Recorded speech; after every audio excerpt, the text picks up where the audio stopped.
Support for this show, Politics Done Right, comes from politicsdoneright.com, publishers of How to Make America Utopia, Take Away the Economy from Those Who Rigged It, As I See It, Class Warfare, The Only Resort to Right-Wing Doom, It's Worth It, How to Talk to Your Right-Wing Relatives, Friends, and Neighbors, and other books written by Egberto Willies.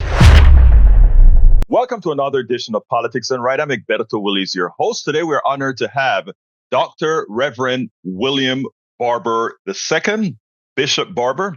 Bishop Barber is an American Protestant minister who has spent every effort to ensure the poor and working class Americans realize they are already empowered to create a fair and just society.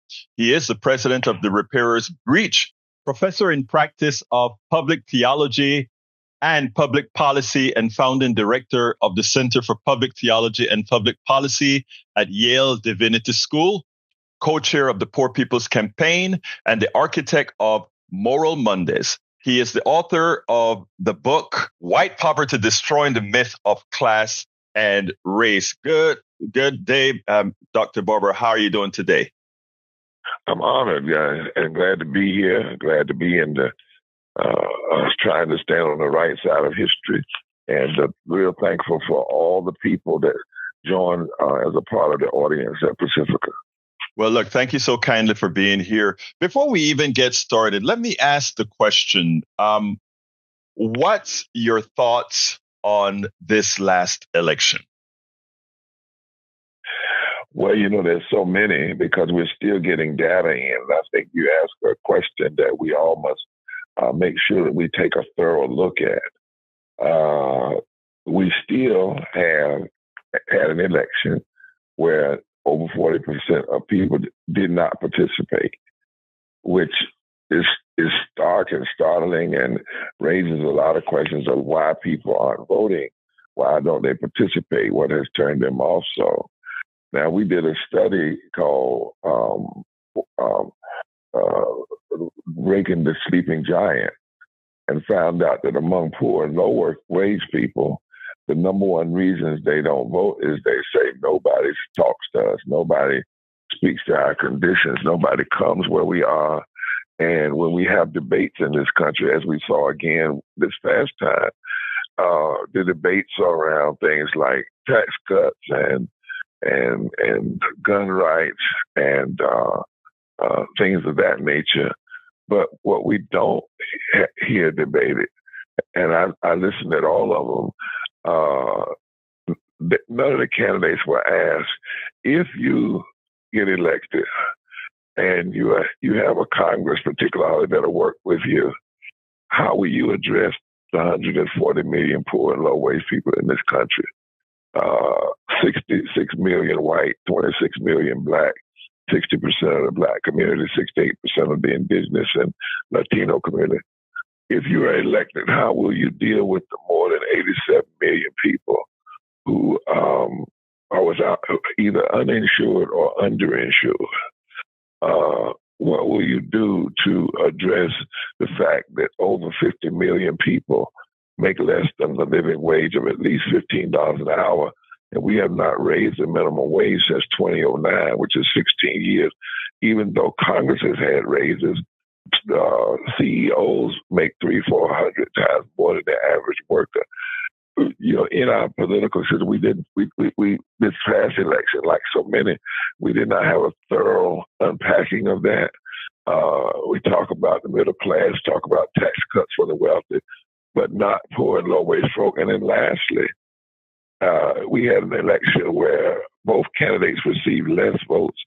Trump received less votes this time than he did when he ran before. Harris received less votes than when her and Biden were on the ticket together. And we know in this past election that there are 87 million poor and low-wage voters, which make up about 30% of the vote across the country. And in battleground states, poor and low-wage people make up anywhere from 36 to 43% of the electorate. But if you look closely, you did not hear or see anyone talking about what they would do forward. They said what they had done. Some of the things we've done this, but the question is, what will you do forward to address what I believe is America's stain and America's failure, and that is to allow poverty to exist at the levels that it does today. Unnecessarily. Recently, you gave a talk. You were being interviewed at a church in North Carolina, and you pointed out that, and I put this in quotes, that you were in a county that several folks told you probably shouldn't be there. It's sort of a redneck county, something that you took exception to. And you said, no, you're going to speak to everybody. And you spoke about somebody getting up at the end behind the meeting and asking and making the statement, we have been hoodwinked. Now, in that light, do you think the Democratic Party, and I'm using the Democratic Party not specifically because they generally caucus with progressive people that believe in the tenets that you believe in. Do you think that they paid enough attention, that they gave enough support to leaders like you, organizations like you run, who actually are closer to the people that make up the base that would have elected people that best represent the poor and the middle class? Well, I don't think our political system has in general. I don't think the parties have in general. And I think that what you hear, the Democratic Party has to decide whether or not it's going to be truly the party that will address poverty and low wages. Now, I'm not saying that Democrats have not done some things. For instance, when they expanded Medicaid during COVID, President Biden did that, or medicines, the reduction in prices of medicine. But the fact of the matter is, in 2021, when living wages, raised the minimum wage to $15 an hour plus a union, was on the docket in the U.S. Senate, 8 Democrats joined with all of the Republicans and said no to over 50 million people. Now, of course, the Republicans were all in, but 8 Democrats to stand up, call themselves moderate, and to vote against the very position that is in the Democratic platform is a serious problem. We have not taken seriously this massive vote, which I said can go as high as 43 to 46% in so-called battleground state. There's not a battleground state, my friend, in this country last election where if just 10% of poor and low-wage voters that did not vote the last election, last few elections, we call them infrequent voters, were to vote, and it would not have fundamentally shifted the outcome of the elections. And lastly, we have to remember that we're coming up on Dr. King's remembrance. In 1965, Dr. King said these words. He says that the greatest fear of the greedy oligarch in this country, he said this in Alabama, was for the masses of black people and the masses of poor white people coming together, forming a voting bloc that would fundamentally shift the economic architecture of this country. That is still true today. We've not paid enough attention to it in direct ways. And let me just say, sometimes what happens is a party will say, well, we did this, we did this, we did it. And that's fine, what you've done. But you have to acknowledge that people are still hurting. And then you have to talk about if we get elected in the first 100 days, not only, for instance, will we deal with price gouging, say, for groceries, but we're going to ensure that that people make a living wage. Even if you, as the living wage, I want to say this, yours, I'll stop, at $7.25, there are Congress people that will say, when you make $7.25 an hour, you are in the low middle class. That is ridiculous. That's barely $13,000, $14,000 a year. And tipped workers who had to work during COVID, they only make $2.13 an hour by law. These things are wrong. They do not establish justice and promote the general welfare of all people. And we have to have a politics and a political debate that takes them seriously and reaches out to the 87 million poor and low-wage voters in this country in very direct ways. It seems to me like your book should have been the Bible. And folks, let me repeat the name of the book, because I think this should have been the Bible for the last election. It says, and forgive me, Bishop, I don't mean to get involved into your field, but White Poverty, How Exposing Myths about Race and Class Can Reconstruct American Democracy. You mentioned that Dr. King spoke about when the poor and blacks and others unite, that was the biggest fear of the oligarchy. You also mentioned in your book about the necessity, and by the way, I saw in a speech that you gave at Netroot, at one of our Netroots convention, which I cover that often. You talk about the necessity to build that fusion movement. Talk to us a little bit about that, and how can we realize that? Because I honestly thought the work that you were doing, in as much as it was not publicized that it should have been, what should have been the catalyst to do that in this election. The problem is, go ahead, please. Well, no, I think you're right. And I think we in this past election, we set a goal to reach 15 million poor and low-wage voters of every race, creed, color, and geography. And we did. We got about 600 plus people. We did the work. We did it through texting and calling and emailing and knocking on doors with a nonpartisan message, but a message that clearly showed where candidates stood on the critical issues of our time. But, we are limited in what we can do.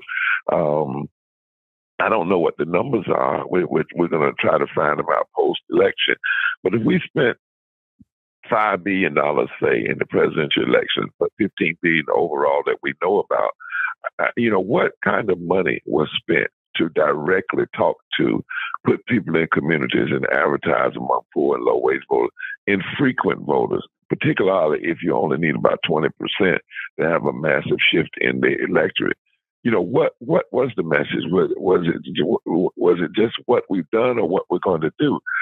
The Fusion Coalition, and we're working in the Poor People's Campaign to build it, says that you have 5 issues that you must address simultaneously. Dr. King said 3: racism, militarism, and poverty. We say racism, systemic poverty, ecological devastation, and the denial of health care, the war economy, and the false moral narrative of religious nationalism. And you must bring people together, whether they're in Appalachia or Alabama, whether they're in Mississippi or Maine, New York or Nevada, California or the Carolinas. You bring people together and you expose that poverty. As I say in the book, we have to take on the myth that poverty is just a black issue. Poverty is an American issue. Now, it impacts 60% of black people, but that's only 26 million people. It impacts 30% of white people, which is 66 million. So African Americans, for instance, are 40% higher in percentage, but 40 million less in terms of actual numbers. We have to break through this lie that poverty is just a black issue. Only black people want change, and put this as a major political and moral issue before the country, when 43% of all of this nation live in poverty and low wealth, and 51% of our children. And then lastly, we learned during COVID that poverty could be abolished. We saw, for instance, when child tax credit was put in place during COVID, that the poverty numbers dropped from 140 million to 112 million. But as soon as we came out of COVID a little bit, though that child tax credit was ended, we know that if we had a living wage of at least $15 an hour, it would 55 million poor and low-wage folk would come out of poverty, and 43% of African Americans. I give your audience these stats because we have to start talking about the abolishment of poverty and deal with what Matthew Dedman, who's a friend of mine at Princeton, has written on the poverty by America, not just poverty in America, but poverty by America, the particular kind of poverty that's created in America by policies that do not have to be where they are. And so I'd hope, we continue to hope, and we're going to continue to build what we saw in this past election. One report is that, for instance, when Obama ran for office, he, among poor, low-wage people making less than $50,000 an hour, he got 22% or more of the vote. This time, Trump got 1% more of the poor and low-wage vote than our dear Sister Harris. What is going on here? How is this happening when Trump, who believes $7.25 is too high, when he only talks about tax cuts to the wealthy, when his own Secretary of the Treasury just said the other day, no, I will not work to raise the minimum wage. How in the world is he being portrayed as a person that cares about the working class? That is problematic. And one of the reasons why that's happening is because there's not enough focus. And it's not all the parties. I'll say this, Pacifica does a great job, and other media. But if you look at the debates, and I'll stop here. The first debate, they said it was a failure because Biden looked tired. The first debate was a failure because, to me and many others, because coming out of COVID with over 100 million people who don't even have, say, paid family leave, 46 million people that can't afford to buy clean drinking water. They can get unleaded gas, can't get unleaded water. And millions and millions of people who make less than a living wage, not one question was asked during those debates, particularly that first one. How would you address these issues? So the book says we've got to force this issue into the mainstream of the public's dialogue. And lastly, because 800 people are dying a day from poverty and low wages, 250,000 a year. It is an American moral tragedy. You know, I find it ironic that when it comes to CEO pay or even the pay of higher wage folks, everybody want these pays to be either indexed to inflation or indexed to merit, et cetera, et cetera, et cetera. But the actions of the poor is never, that 725 is never indexed to inflation or indexed us having a more productive workforce. The other item I want to cover is when you speak about independent media, I watch you on all the networks, and I watch others on all the networks, and the questions that are actually asked. And rarely do I hear a question that actually makes sure to blame the combination of that alliance, a lot of it caused by Citizens United, but that alliance between the corporatocracy and the echelons of government, that those two are there to ensure that the policies that come out are policies that keep a group of folks in need. Because if you have a group of folks in need, you suddenly create a supply, folks that believe, well, I have to take whatever is given to me. And with much of what you talk about and much of some of the interviews that I've seen you and the conference that I've seen that you've done in North Carolina and elsewhere, it is something that you try to educate folks about, because I think our biggest problem is penetration for folks to get the truth, for folks to understand the reality. In your book, you have a part that you talk about challenging the stereotype of poverty as a Black problem, outdated measures of poverty, the 4 myths about race and class. These are things that no one in commercial media would actually come out and talk about in that form. Because 1, it's like they don't have enough time, or 2, maybe it's not in the best interest of those who pay for their commercials. Your thoughts on that? Well, I think you're very right. A lot of effort and the amount of money that's spent to keep a few in power and a few at the top, and to hold back these policies is a pornographic sum of money. It's lewd. It's immoral. As I said, $15 billion that we know of in this past election. The poor get blamed for their poverty. The Republicans claim poverty is an issue of personal immorality. They claim that 725 is more than enough in this society.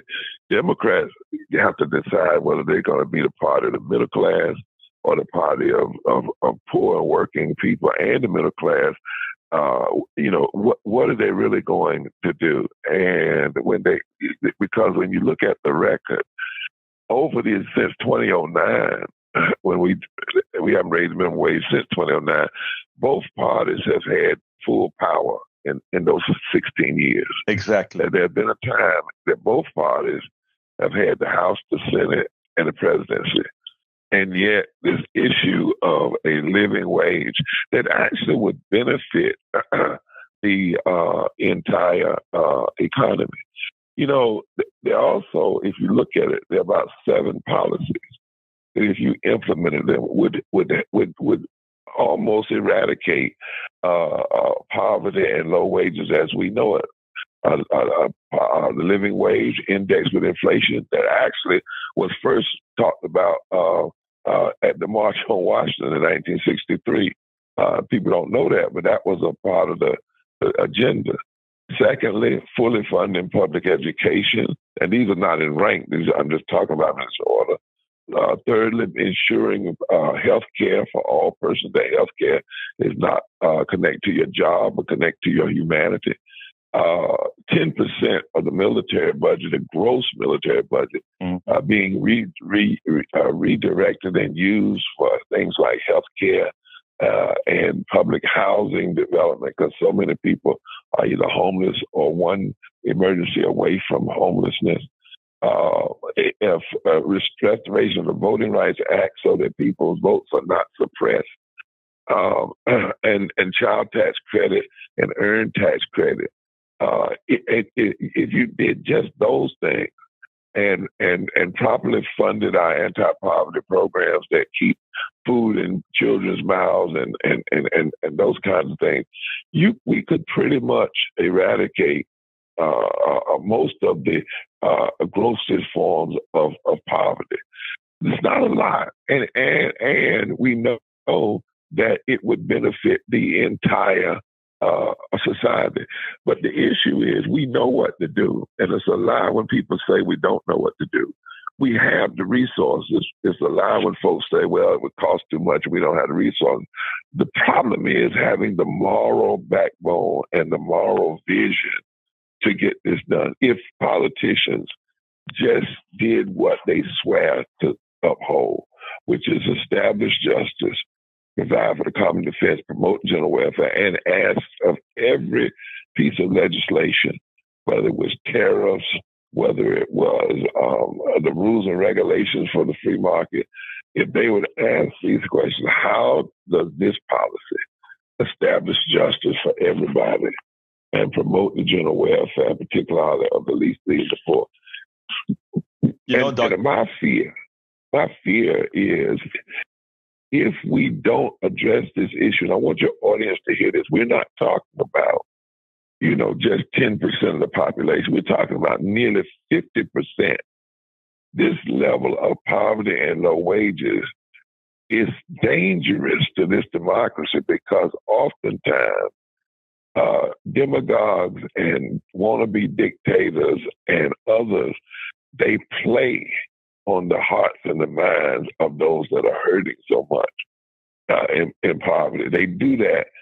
Neo-fascists engaged. If you look at the history of it, somebody like Hitler, went among poor and low wealth people, told them he loved them, he would be their protector, and fed them a lot of falsities. But look what happened when he finally got in power and was able to use his power. If we don't address this issue, we leave this democracy constantly, I believe, in jeopardy of people getting in office who will exacerbate it even more, and it could really undermine the peace and the unity of our nation in some very serious ways, even more than we already see. There is no doubt about that. My contention is this is not, you talk about, we know what to do. We know the morality behind it. I think this is all by design. I think it is, it is to ensure that a particular class is maintained, because if we have economic security, that also gives us a certain level of liberty and freedom to exercise that. And exercising that means that those who have capitalized on us, those who have extracted from us, we realize what is being done. And as such, we behave differently and we take control. And that is the one thing that our oligarchy will fight to the death to prevent. Dr. Barber, give me a closer. Where do we go from here, especially now that we've finally elected somebody who we know doesn't know the job, but we know has a purpose there for a particular class? When Dr. King was with us the last night, and he was asked to speak, he didn't want to because he was tired, but they had called him over.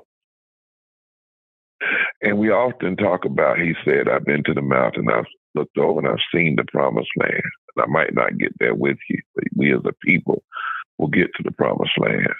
He did say that, but people miss, for years I didn't see it, what was the essence of what he said. He knew that Richard Nixon was probably going to get elected. He knew that the Dixiecrats were playing poor, low-wage people against one another, the very people who needed each other. He knew that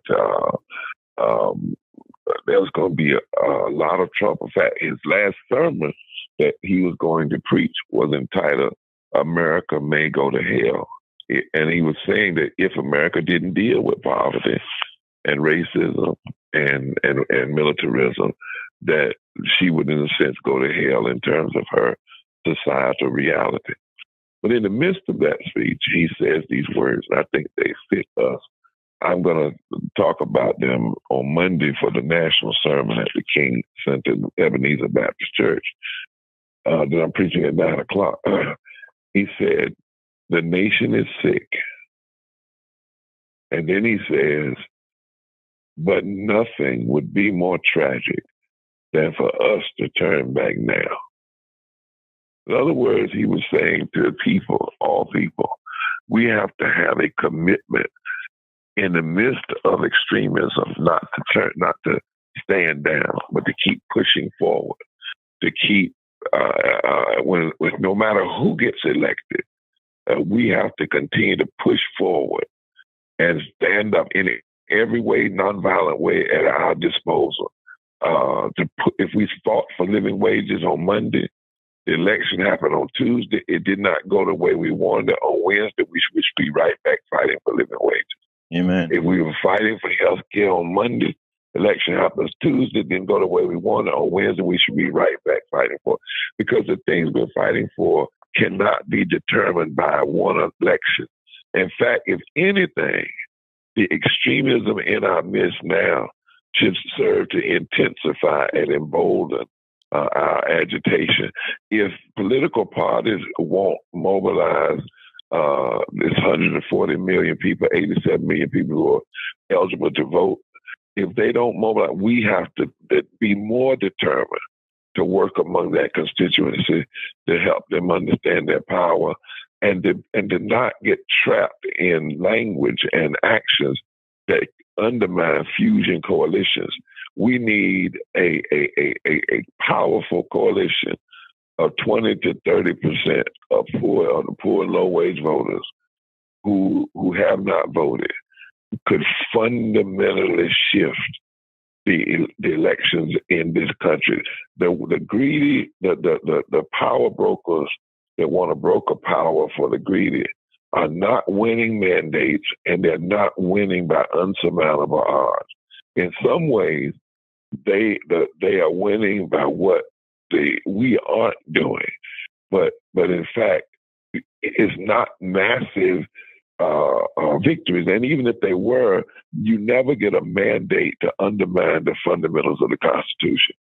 So right now, nothing would be more tragic than for us to turn back. We have to work harder, mobilize more clearly. And I think, lastly, that extremism, particularly extremism that tries to put its foot on the necks and backs of the poor and the low wealth, and continue to pass policies only for a few, when they get power, their pride, their deep commitment to injustice actually helps us mobilize people, because it's just talk when they're not in office. But once they get in office and they actually expose what they would cut, you wait till Elon Musk lays out what he really is recommending that we cut and who it will hurt. Those kinds of things always serve to stir the American public. And I believe in this season, there's going to be a stirring, particularly the poor and low-wage folk who say, we just can't take it anymore. And we're going to mobilize our power, and they're going to recognize they don't even have to mobilize all of their power, just the strong 20% of those who have not voted mobilize around the agenda. We can have major shifts in the outcome of election. That's where I'm going to put my heart along with a lot of people, because the salvation of this democracy is dependent upon it. Dr. Reverend William J. Barber II is an American Protestant minister who has spent every effort to ensure that the poor and working class Americans realize that they are already empowered to create a fair and just society. Again, he's the president of the Repairers of the Breach, professor in practice of public theology and public policy, and founding director of the Center for Public Theology and Public Policy at Yale Divinity School, and co-chair of the Poor People's Campaign and the architect of Moral Majority. And of course, he wrote that impressive book, a book that tells the truth. Finally, White Poverty, How Exposing Myths About Race and Class Can Reconstruct American Democracy. Dr. Barber, thank you so kindly for having been on Politics Done Right. Thank you so much, and blessings to all of you. Thank you. Welcome to another edition of Politics Done Right. My name is Egberto, Willies, your host. Today, I'm honored to have, once again, Jon Rosenthal. Jon Rosenthal is the state representative of Texas House District 135. He's a mechanical engineer. You guys know I love mechanical engineers because I'm one myself, as well as him being a good friend. Representative Jon Rosenthal, how are you doing this morning, my friend? I'm well. Thank you so much for having me on your show again. Well, look, let me tell you, we go back a very long time from before you became a representative. I don't know if you remember when you were running. I was going to say the first time I was on your show, I was a candidate for a state representative. And I told you straight out you were going to win the thing. You were kind of tenuous about winning. And I said, nah, you got this, brother. You get this. You know why? Because you are an honest guy, and because the people read that in your face, in what you're coming out with. So anyhow, I want to jump, before we get into a few other things, I want to jump into the thing that just happened. And that is, we had two Republicans running for the House, the Speaker of the House. One that was an ultra right-wing nationalist. You don't have to repeat that. You don't have to acknowledge that. You're a representative. That's your colleague. And the other was a baseline conservative. And I think you all formed a coalition to elect him. Tell us a story. So it's a good story, and thanks for bringing it up. It's not just a win for Democrats. This is really a win for the state of Texas. So the way that that the Texas House of Representatives operates is unique, really, in the country and here. People imagine that we're more like Washington, and that we don't talk with across the aisle with our conservative colleagues, and nothing could be farther from the truth. It's actually quite collegial. The vast majority of legislation that we pass through the House, in my experience, has broad bipartisan support. And then, if we're engineers, so if you imagine the bell curve, it's the thin little pieces at the ends that really end up as contentious issues. But it turns out that's like 13, 14% of the 4,000, 5,000 bills get that kind of treatment. I want to interrupt you there because I want to remind folks that, and that also is what gets the most attention by the news media.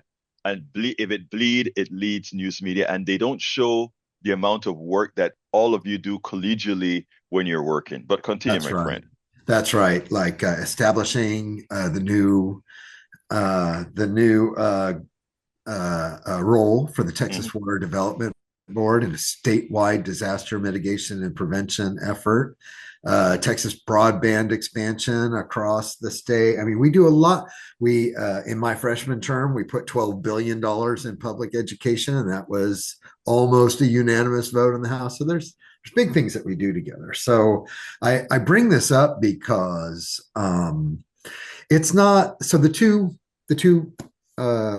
candidates in question were David Cook and Dustin Burrows, and of course, that's very inside baseball to even know. David Cook is a nice enough guy, but we saw him as aligned with the Lieutenant Governor Dan Patrick, and he and the people that supported him envisioned a much different operating dynamic in the Texas House, where Republicans rule and Democrats take a backseat and don't really have a role in the process. So they had proposed notions of removing the Democrat committee chairs, which is kind of an unusual thing across the country, too, having some semblance of a power sharing agreement.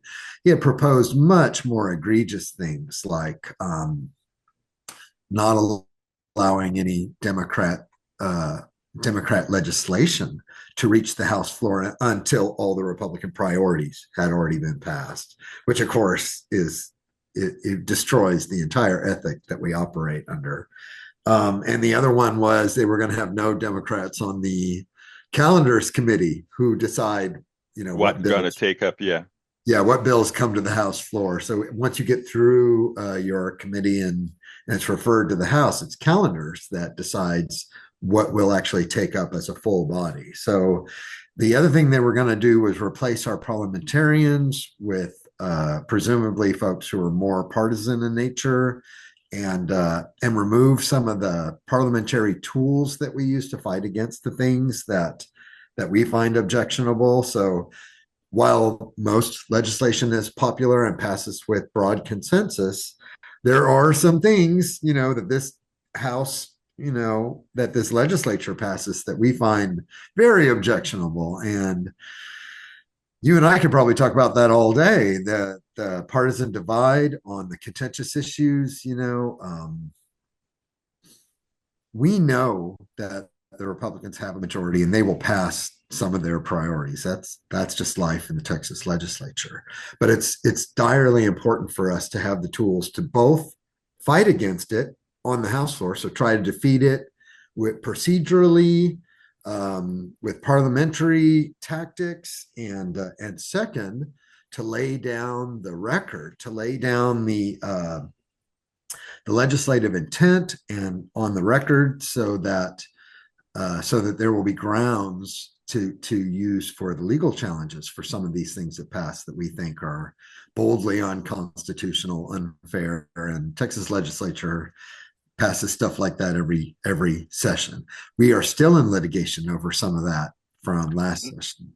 Now, I want to make a comment here because I speak to a lot of people, and some folks have been sort of upset that Democrats went into the fold for picking the speaker, and some aren't. And I want to give kudos to both sides and tell both sides that we need them both. We need those that simply object and will simply not compromise because they keep everything in line. And we need legislators like you who actually realize that you're working for the people and you have to get the best option for even those people in your district that don't necessarily agree with some.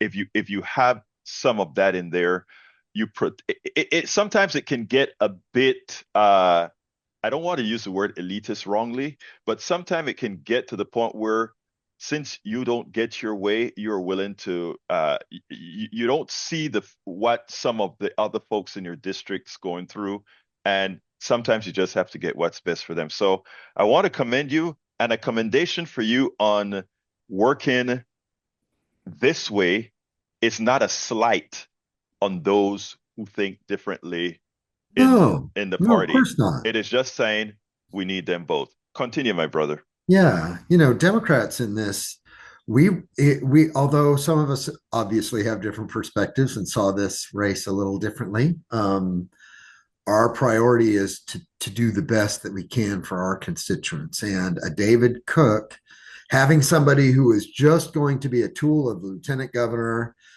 elected with only Republican votes and no Democrats, would have been disastrous, both for our constituents and for the state as a whole.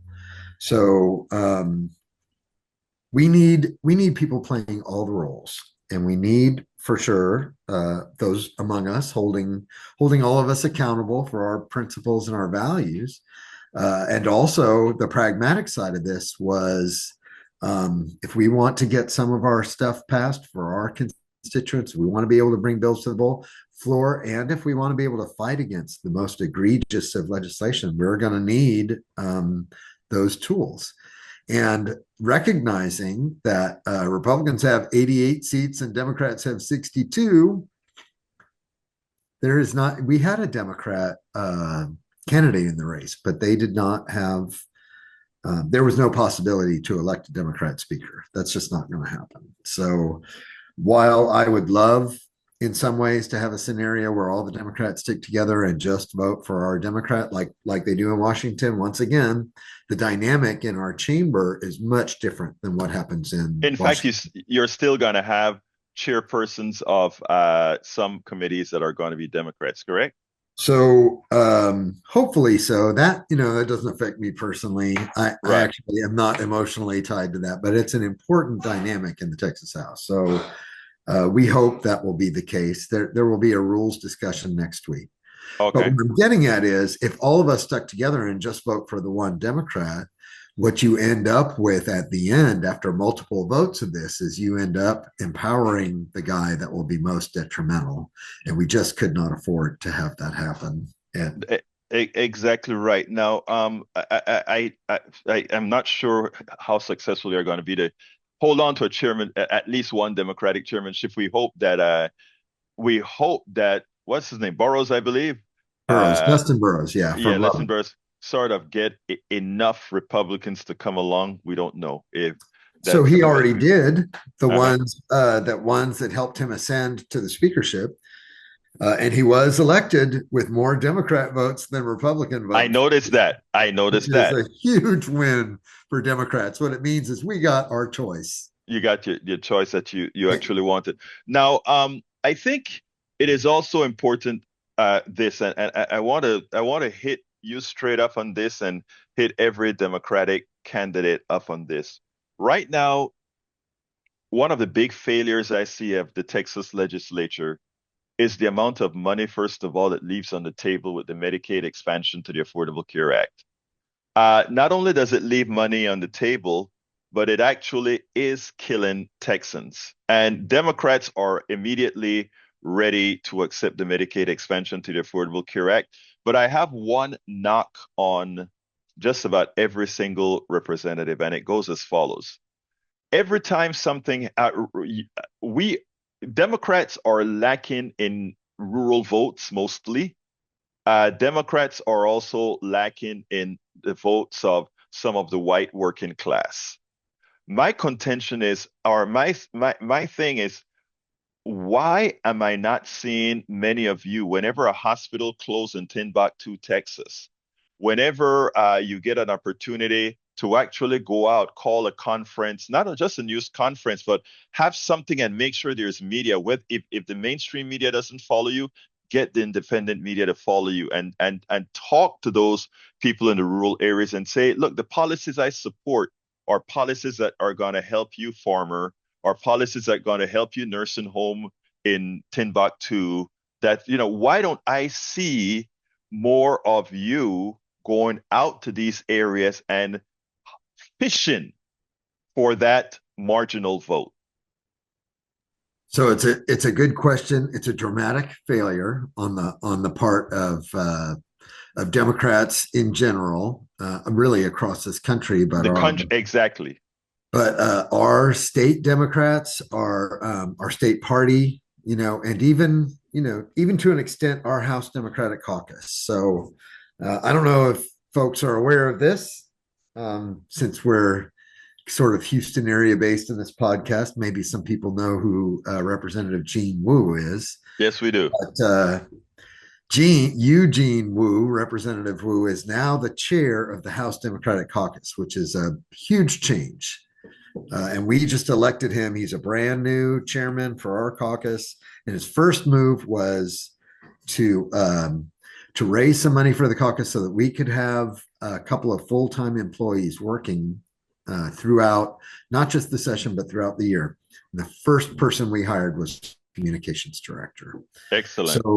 So we're going to be working on more powerful, empowering communications. The very first thing that we did was coordinate press conferences across the state. We just did it on Sunday. So coming into the session, we laid out our priorities. And we will be actively working to message on everything that we see as Republican incompetence, intransigence, and just not caring for our constituents. So the very first part of that is taking care of our people. I love dogs. I mean, don't worry about it. If your dog decides to jump in your arm or something, it's fine. Come here. So this is one of our rescues. This is Eddie, and Eddie. Hi, Eddie. He wants to be on TV, don't you, little boy? Don't you? And every time I'm on a Zoom, he's at my feet and he wants to be here, and that's who we just heard. So well, he's a very cute dog, but he's a cute dog. Hey, well, and by the way, for those that are listening to this podcast, children jumping into arms, children holding on to the necks of the interviewees are always welcome, because I like to make sure folks realize that we're all real out here. Anyway, I'm glad to hear about what Representative Gene Wu is doing. I would like when you see him. In fact, I'm supposed to be interviewing him as well. But coming from other representatives, I think it's important that they don't do what many always do, and that is spend too much time trying to get some sort of a word in from the mainstream media. Yes, you try to get to the mainstream media, but remember that here in Texas specifically, the mainstream media isn't necessarily the friends of the policies that Democrats generally want. So I hope that within your agenda, you will strongly look at independent media in all the different forms that it exists to get your message out, and not give priority to a mainstream media that had not been a friend to the to Democrats and democratic policies in this state. That's a fair criticism, and actually, my friend, you should be on my list when we put out media advisories. I work with independent local media around me, Community Impact and folks like that. But I'm gonna make sure you're on my list when we do. Yeah, well, KPFT and other networks that Politics Done Right is on. That is one of the biggest commentaries as far as why don't we know this? Why haven't we done this, etc. So I think it's important. But anyway, before we kind of close out here, I want you to tell me a little bit about your plans for as representative for 135. What are your plans, and how does it affect Texas? Well, it's a good question. So I've got, well, I'm certainly folded in with the big ticket efforts that Democrats are after. And of course, we want to expand Medicaid. We want to block the governor's push to privatize our public schools with vouchers. I want to remind everybody that is not a done deal, and all of the mainstream media messaging that thinks it's some sort of foregone conclusion I've been on the Ag and Livestock Committee now, and I have learned that in Texas, you don't want to count your chickens before they're hatched. So that we're going to be working our legislative behinds off to block the vouchers. I think representatives can say, but, I think you can. I don't think it's unethical for a religious leader to say work or butts off. So I'm an oil field engineer, and I swear a lot. So you're careful. I try to be careful. But yeah, so we're all in for public education and access to healthcare. Those are the two biggest ticket items, but also to raise the minimum wage. We've got some priorities for our working families and stuff.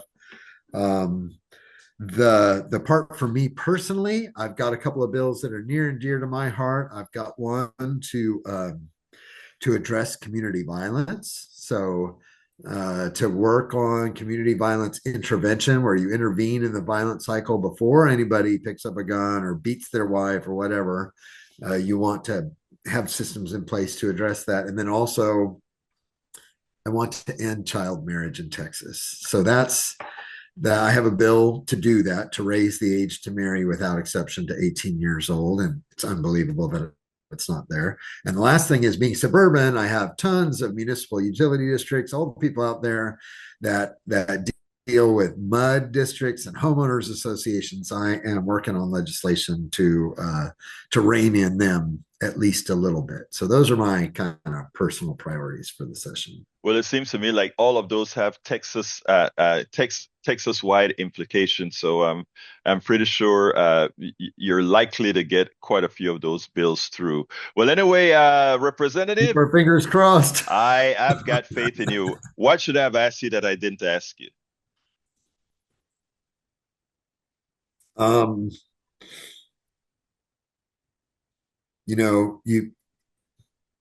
You didn't ask my prognosis overall for the session. And I think we can expect that the Republicans in the majority will pass some stuff that we don't like.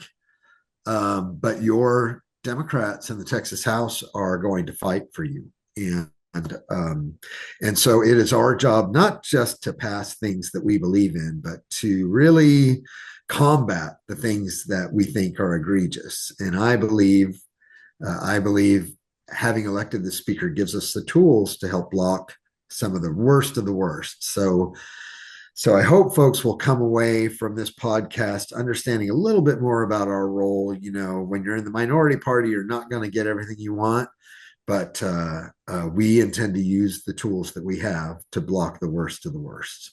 State Representative Jon Rosenthal represents House District 135. He's a mechanical engineer, of course, and as well a friend. Thank you so kindly for having been on Politics Done Right. Thank you so much. Once again, Elizabeth Warren did not disappoint. At the hearing for Defense Secretary, Elizabeth Warren got to a core issue with regards to the grifting that the Trump administration is always used to. Now, Trump is going to get his guy, Pete Hegseth, he's going to get him. He likely will get confirmed. And my contention is probably he won't last. But I don't know that Trump wants or needs him to last. My hunch is he's going to get into that position, learn a few ropes in that position, and then immediately go ahead and work for defense contractors, having all that inside information that defense contractors pretty much want to know. In other words, go there, implement Donald Trump's policies or start the implementation of the policies, move on over to the defense contractor, give them the heads up,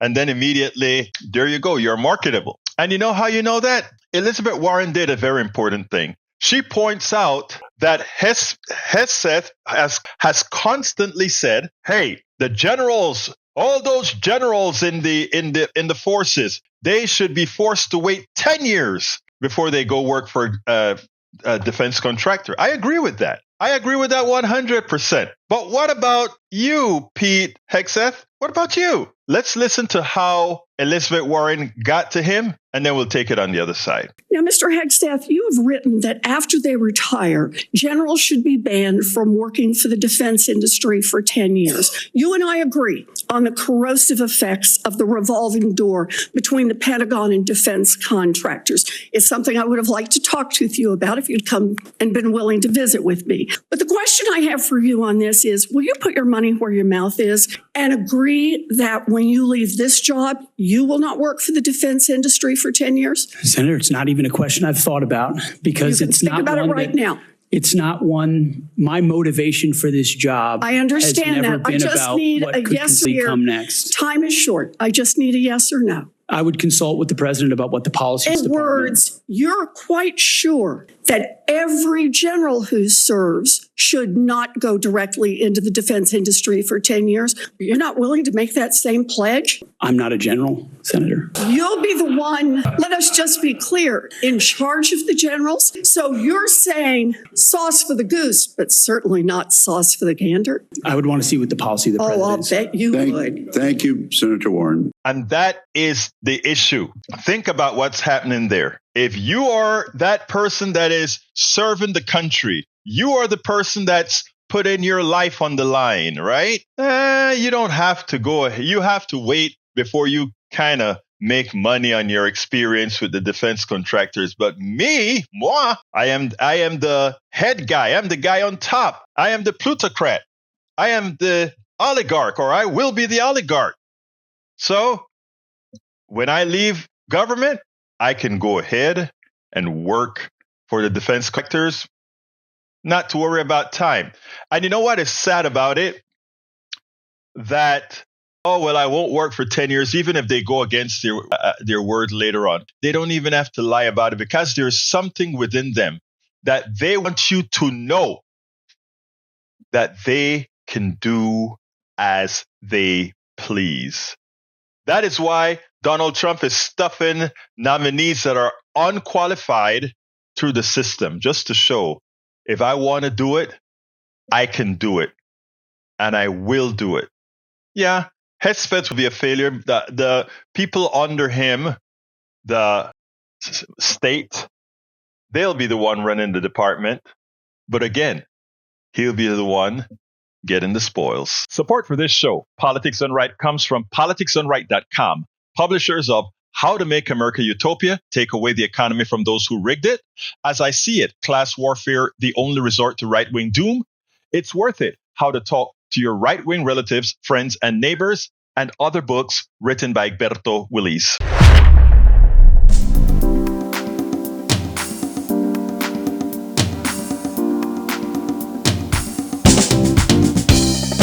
Welcome to Politics Done Right. I am your host, Egberto Willies. This is a progressive program that will take the mystery out of politics. This is the program that will encourage you to make sure government becomes we the people. Whether you are liberal